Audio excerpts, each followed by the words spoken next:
Asyhadu anna Muhammadar Rasulullah. Raja kita diberi setinggi-tinggi kehormatan melangsungkan istiadat ini berserta dengan Al-Malik Faisal. Baginda berdua memulakan dengan tawaf sunat mengelilingi Kaabah. Mengikut riwayatnya, Kaabah telah dibina 6 kali. Mula-mula oleh malaikat sebelum manusia dijadikan Tuhan. Kemudian Nabi Allah Adam. Selepas itu Nabi Ibrahim dan puteranya Ismail. Dan seterusnya oleh kaum.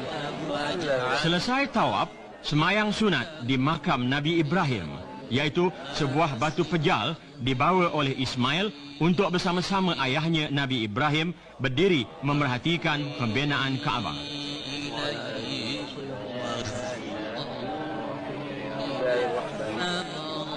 Tamat semayang sunat tawaf, barulah dimulakan istiadat membasuh Kaabah. Baitullah ini dibasuh setahun sekali sewaktu bulan haji mengikut firman Tuhan. Ingatlah ketika kami jadikan Kaabah tempat manusia berziarah dengan aman sentosa. Sebab itu, ambillah olehmu makam Nabi Ibrahim menjadi tempat sembahyang.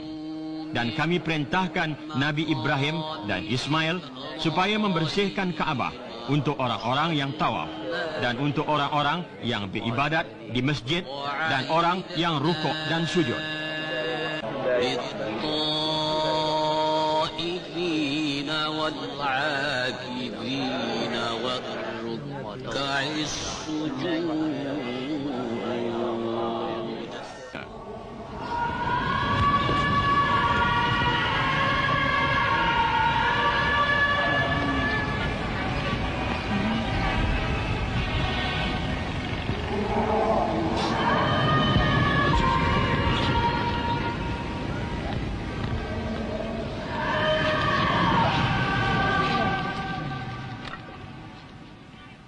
Tawaf bermula di penjuru Batu Aswad sebanyak 7 kali dengan doa yang berlainan tiap-tiap pusingan.